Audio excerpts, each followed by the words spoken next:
आत्मनिर्भर मास्टर्स परमहंस योगानंद जी का योगी कथा अमृत का प्रकरण 32 मृतक राम को पुनः जीवन दान।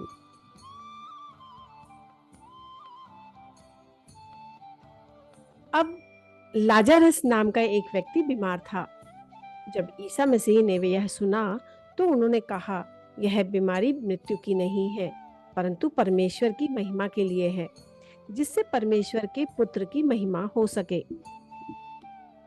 एक सुहानी सुबह श्री युक्तेश्वर जी श्री राम के आने अपने आश्रम की बालकनी में बैठकर ईसाई धर्म ग्रंथ का भाष्य कर रहे थे। गुरुदेव के कुछ अन्य शिष्यों के अतिरिक्त मैं भी रांची में अपने छात्रों के एक दल के साथ वहां उपस्थित था। यहाँ ईसा मसीह स्वयं को परमेश्वर का पुत्र कह रहे हैं, यद्यपि वे वास्तव में ईश्वर के साथ एक रूप थे। तथापि यहाँ यह इस बात का उल्लेख था कि वैयक्तिकता से परे एक गहन अर्थ निहित है। मेरे गुरुदेव समझा रहे थे, परमेश्वर के पुत्र का अर्थ है मनुष्य में निहित क्राइस्ट या ईश्वरीय चैतन्य। कोई भी मर्त्य मानव ईश्वर की महिमा को गौरवान्वित नहीं कर सकता। मनुष्य अपनी सृष्टा का गौरव एक ही तरीके से बढ़ा सकता है, वह है उसे पाने का प्रयास करके।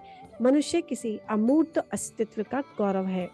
उसे पाने का प्रयास करके मनुष्य किसी ऐसे अमूर्त अस्तित्व का गौरव नहीं बढ़ा सकता जिसे वह जानता ही ना हो, या संतों के सिर के चारों ओर जो तेजोमंडल है वह उनकी ईश्वर के चरणों में श्रद्धांजलि अर्पित करने की क्षमता का प्रतीक है।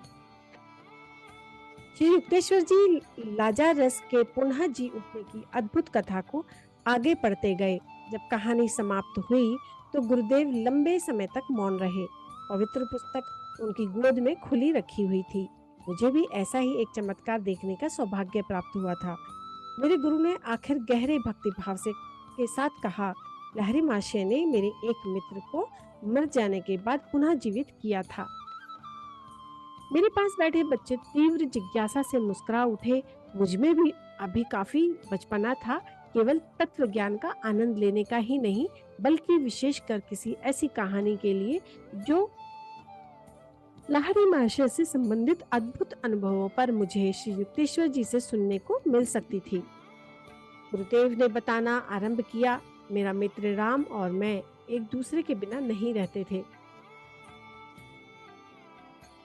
वह स्वभाव से बड़ा शर्मीला और एकांत प्रिय था, इसलिए हमारे गुरु लहरी महाशय के पास केवल मध्य रात्रि और प्रभात के बीच के समय ही जाना पसंद करता था। जब दिन में आने वाले भक्तों के समान भीड़ नहीं होती थी तो उसका घनिष्ठतम मित्र होने के कारण मुझे वह अपने गहरे आध्यात्मिक अनुभव बताया करता था। उसकी आदर्श संगत में मुझे प्रेरणा मिलती थी। मेरे गुरु के चेहरे पर पुरानी स्मृतियों के कोमल भाव छा गए।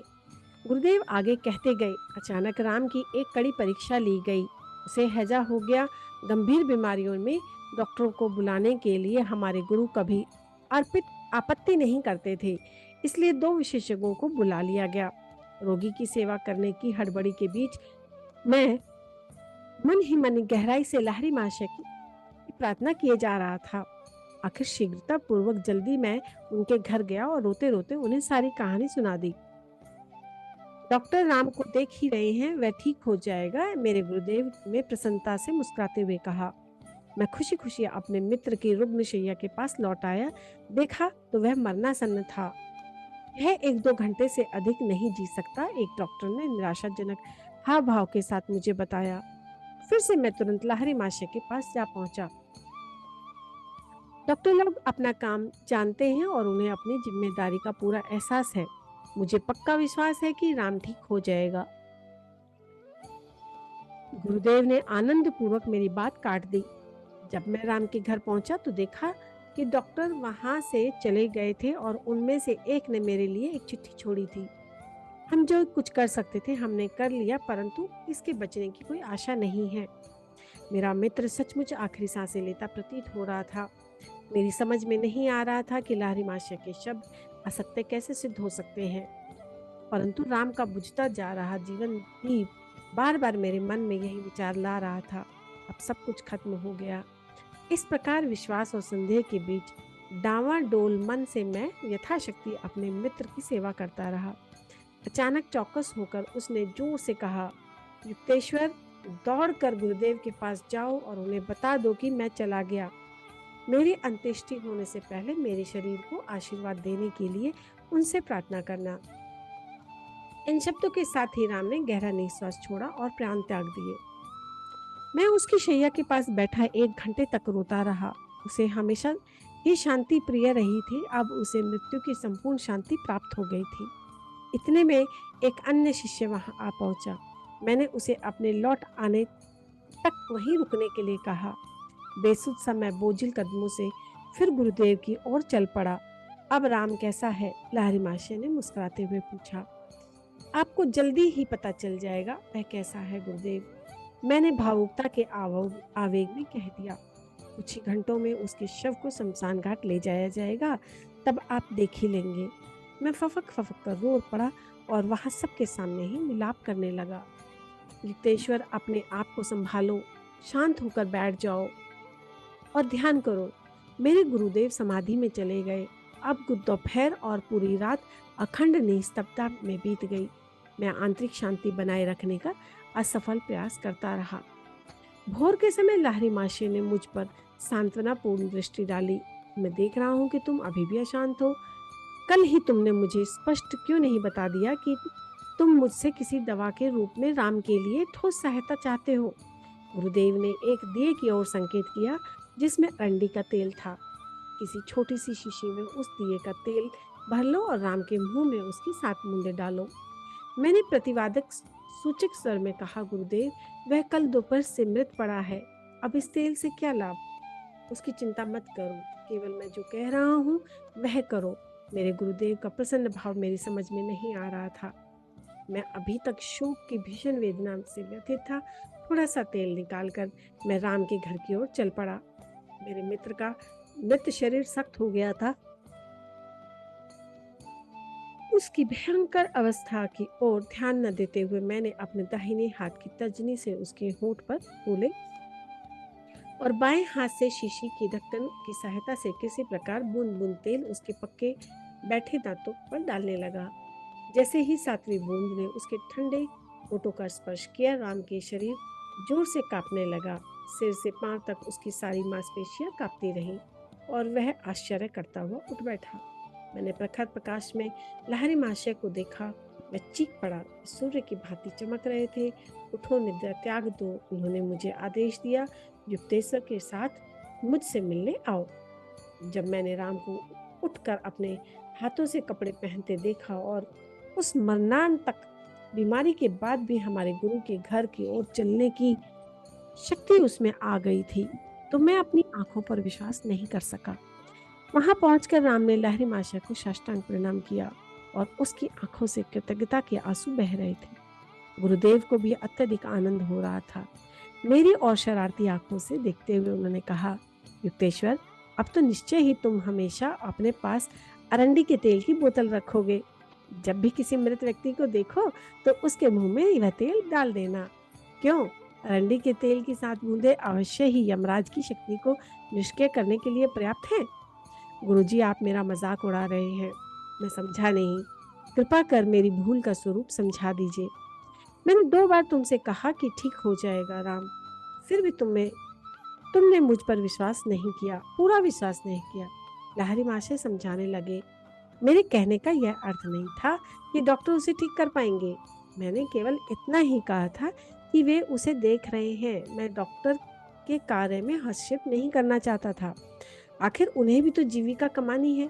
इसके बाद आनंद से भरे स्वर में मेरे गुरु ने कहा, सदा याद रखो, सर्वशक्तिमान परमात्मा किसी को भी ठीक कर सकते हैं, डॉक्टर हो या ना हो। मुझे अपनी भूल समझ में आ गई। मैंने पश्चाताप के साथ स्वीकार किया।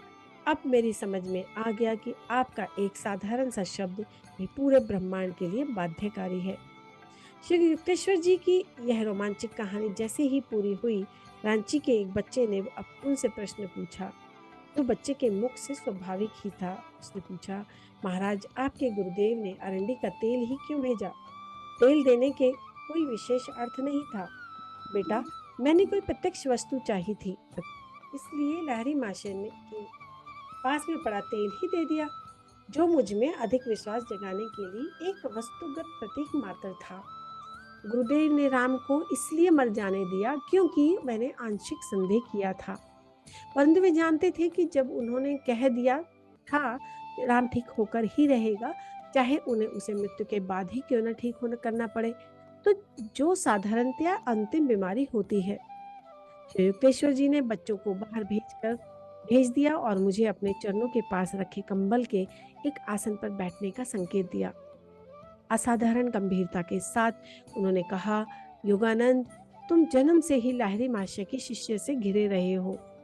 महान गुरु ने अपना महिमा में जीवन कुछ हद तक एकांत में ही जिया है और अपनी शिक्षाओं पर आधारित कोई संस्था या संगठन बनाने की अनुमति अपने अनुयायियों को देने से वे निरंतर इनकार करते रहे। फिर भी उन्होंने एक महत्वपूर्ण भविष्यवाणी की।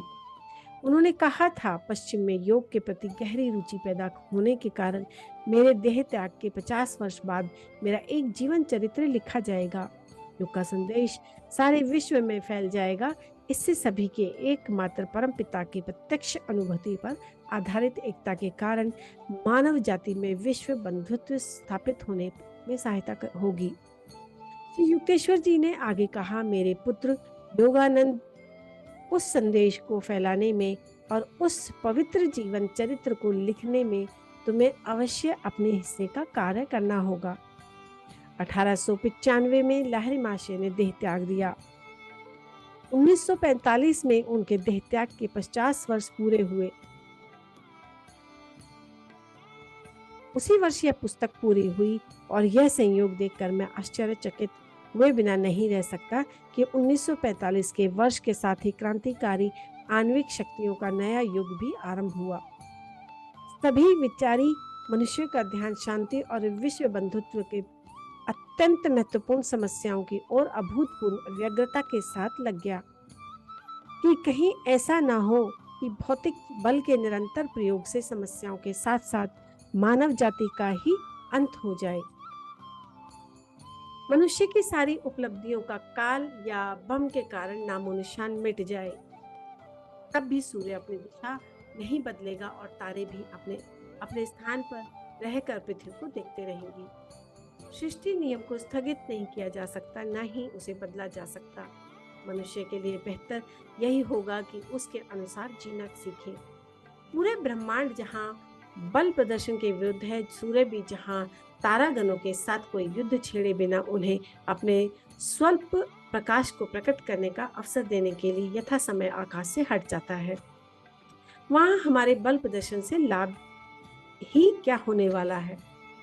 उससे कोई शांति उत्पन्न हो जाएगी। सृष्टि का आधार क्रूरता नहीं, सद्भावना है। शांति सद्भावना में जीने वाली मानव जाति ही विजय श्री के अनंत फलों का स्वादन कर सकेगी, जो अपने स्वाद में रक्त रंजित भूमि में उत्पन्न किसी भी फल से कहीं अधिक मधुर होंगे। मानव हृदयों का नाम स्वाभाविक संघ ही प्रभावी राष्ट्र संघ बन सकेगा। इस जगत में दुखों को दूर करने के लिए जिन व्यापक सहानुभूति में देख पाने वाली दृष्टि आवश्यकता है, केवल मानव जाति की विविधता के बौद्धिक आकलन से नहीं, बल्कि मानव जाति की सबसे गहरी एकता ईश्वर के साथ संबंध ज्ञान से आएगी। विश्व बंधुत्व द्वारा शांति की स्थापना संसार का सर्वोच्च आदर्श है। इस आदर्श को मूर्त रूप देने के लिए योग, जो ईश्वर के साथ व्यक्तिगत संपर्क साधने का विज्ञान है, समय के साथ सारे विश्व के समस्त लोगों तक प्रसार हो। भारत की संस्कृति अन्य किसी भी देश की संस्कृति से कहीं अधिक प्राचीन है और फिर भी बहुत कम इतिहासकारों ने इस बात की ओर ध्यान दिया है कि उसका अभी तक सुरक्षित रहना कोई संयोग मात्र नहीं है, बल्कि पीढ़ी दर पीढ़ी भारत ने अपने महान पुरुषों के माध्यम से जो सनातन सत्य प्रस्तुत किए हैं, उनके प्रति भक्ति का तर्क शुद्ध परिणाम है। युग युगांतरों से जाने, क्या कोई गवेषक कभी सच सच बता पाएगा? निरंतर विकारहीन अस्तित्व बनाए रख कर काल की चुनौती का भी किसी भी देश की अपेक्षा केवल भारत ने ही सर्वोत्तम उत्तर दिया है। विस्मृति के गर्त में विलुप्त होने से भारत जो बच गया है, इस प्रकाश में देखे तो बाइबल में दी गई अब्राहम की कहानी को एक नया अर्थ मिल जाता है। बाइबल में कहा गया है कि अब्राहम ने प्रभु से प्रार्थना की कि सोडोम शहर में यदि 10 पुण्य आत्मा भी मिल जाए तो वे उस शहर को बख्श दे। इस पर प्रभु ने उत्तर दिया, ऐसे 10 लोग भी मिल जाएं तो मैं उस शहर को नष्ट नहीं करूंगा। मिट गए कभी भारत की समकालीन रहे शक्तिशाली राष्ट्रों के साम्राज्य जो युद्ध कलाओं में निपुण थे। प्राचीन मिस्र, बेबीलोनिया, यूनान, रोम और प्रभु के उत्तर ये स्पष्ट हो जाता है कि कोई भी देश भौतिक उपलब्धियों के कारण नहीं बल्कि अपने महापुरुषों के कारण जीवित रहता है। इस 20वीं शताब्दी में जिनके अर्धशतक के पूर्ण होने से पहले ही धरती 2 बार खून से नहा चुकी है, ईश्वर की यह दिव्य वाणी फिर से सुनाई दी, इसे कभी खरीदा नहीं जा सकता। उस निष्पक्ष न्यायाधीश की दृष्टि महान हो, ऐसे 10 लोग भी जिस देश में होंगे वह देश कभी नहीं मिल सकता। ऐसी धारणाओं को मानने के कारण ही भारत काल के हजारों छल कपटों के आगे बुद्धिहीन सिद्ध नहीं हुआ। हर शताब्दी में आत्मज्ञानी गुरुओं ने अवतार लेकर उसकी भूमि को पवित्र किया है। लहरी माशय और श्री युक्तेश्वर जी जैसे क्राइस्ट सदृश अवावचित योगी आज भी यह उद्घोष कर रहे हैं कि मनुष्य के सुख, स्वास्थ्य और राष्ट्र के दीर्घ जीवन के लिए योग का ज्ञान जो ईश प्राप्ति का विज्ञान है अत्य आवश्यक है। अभी तक लहरी महर्षि के जीवन एवं उनकी सर्वलोक को उपयोगी शिक्षाओं के बारे में बहुत कम जानकारी छप कर प्रकाशित हुई है। 3 दशकों से भारत, अमेरिका और यूरोप में मोक्षदायक योग के संदेश गहरी और सच्ची रुचि को है। अतः लहरी महर्षि के लिखित जीवन वृत्तांत की, जैसे कि उन्होंने भविष्यवाणी भी की थी कि पाश्चात्य जगत में तीव्र आवश्यकता है जहाँ महान योगियों के जीवन के बारे में लोगों को अत्यंत कम जानकारी है। लहरी महर्षि का जन्म 30 सितंबर 1828 ईस्वी को एक धर्मनिष्ठ प्राचीन ब्राह्मण कुल में बंगाल के नदिया जिले में घुर्नी ग्राम में हुआ था। आदरणीय श्री गौर मोहन लाहिड़ी की दूसरी पत्नी श्रीमती मुक्त काशी की संतानों में से एक माता पुत्र थे। पत्नी के 3 पुत्रों को जन्म देने के पश्चात एक तीर्थ यात्रा के दौरान देहांत हो गया था। उनके बचपन में ही उनकी माता का भी देहांत हो गया और उनकी माता के बारे में भी बहुत कम जानकारी उपलब्ध है। सिवाय इस महत्वपूर्ण है कि वेद शास्त्रों में जिन्हें महायोगीश्वर कहा गया है उन भगवान शिव की अनन्य भक्त थी। लहरी महर्षि का पूरा नाम श्यामाचरण लाहिड़ी था और उनका बचपन गुवाहाटी में उनके पैतृक निवास में ही बीता। 3-4 वर्ष की आयु में ही प्राय बालू में केवल सिर्फ बाहर और सारा शरीर बालू के अंदर रखते और विशिष्ट योगासन में बैठे दिखाई देते थे। 1833 ईस्वी में गांव के निकट में बहती जलंगी नदी में अपना मार्ग बदल दिया और वह गंगा में विलीन हो गई। उसके मार्ग परिवर्तन के कारण लहरी परिवार की सारी जमीन जायदाद नष्ट हो गई और घर के साथ लहरी परिवार द्वारा प्रतिष्ठित शिव मंदिर भी नदी के गर्भ में समा गया। एक भक्त ने उफनते जल में से शिव के प्रस्तर प्रतिमा को बचाया और उसे एक नए मंदिर में रख दिया जो अब भुवनेश्वर मंदिर के नाम से विख्यात है। श्री गौर मोहन लाहिड़ी भूमि को छोड़कर सपरिवार काशी में जा बसे। वहां उन्होंने शीघ्र ही एक शिव मंदिर की स्थापना की और वैदिक धर्म के अनुसार नित्य पूजा पाठ दान धर्म शास्त्र अध्ययन आदि घर में होता था। वे न्यायपरायण तथा उदार दृष्टिकोण वाले व्यक्ति थे और आधुनिक विचारधारा की उपयोगिता की अवहेलना नहीं करते थे। बालक लाहिड़ी ने काशी की पाठशालाओं में हिंदी और उर्दू की पढ़ाई और उन्होंने जय नारायण घोषाल के विद्यालय में संस्कृत, बंगाली, फ्रेंच और अंग्रेजी की शिक्षा प्राप्त की। वेदों का वे गहरा अध्ययन करते थे और विद्वान ब्राह्मणों की शास्त्र चर्चाओं को मन लगाकर सुनते थे। विद्वानों में एक महाराष्ट्रीय पंडित नागभट्ट भी थे। श्यामाचरण दयालु, विनम्र और साहसी बच्चा था और अपने सभी साथियों के अत्यंत लोकप्रिय तथा उसका शरीर सुडौल, स्वस्थ एवं बलिष्ठ था। तैराकी और तथा शारीरिक दक्षता के अनेक कार्यों में यह निशान था।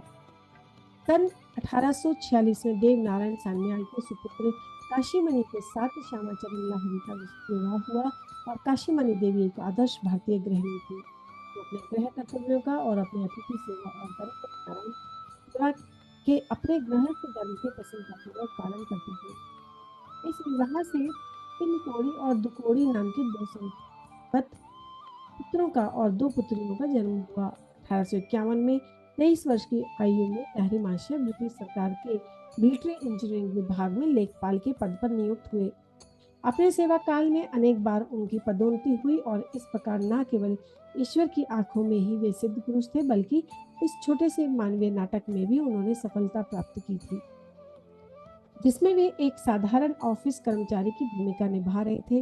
मिलिट्री इंजीनियरिंग विभाग ने भिन्न भिन्न समय पर गाजीपुर, मिर्जापुर, नैनीताल, दानापुर तथा वाराणसी में उनका स्थानांतरण किया। पिता की मृत्यु के बाद युवा लहरी महाशय ने पूरे परिवार का सारा दायित्व अपने ऊपर लिया और परिवार के लिए उन्होंने काशी में भीड़ भाड़ से दूर गरुड़ेश्वर मोहल्ले में एक घर खरीद लिया।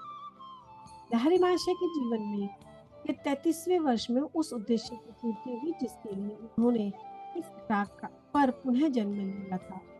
हिमालय में रानीखेत के पास उनकी मुलाकात अपने महान गुरु बाबा जी से हुई और उन्हें क्रिया योग की दीक्षा मिली। पवित्र घटना केवल लहरी महाशय के साथ ही नहीं घटी, बल्कि पूरी मानव जाति के लिए अत्यंत पवित्र क्षण था। योग की लुप्त हुई दीर्घ काल तक अज्ञात रही सर्वोच्च विद्या पुनः प्रकाश में लाई गई। पौराणिक कथा में जिस प्रकार गंगा ने स्वर्ग से पृथ्वी पर उतरकर अपने तृषा आतुर भक्त भगीरथ को अपने दिव्य जल से संतुष्ट किया, उसी प्रकार 1861 में पुनः योग सरिता हिमालय की गुहाओं से मनुष्य की कोलाहल भरी बस्तियों की ओर बह चली।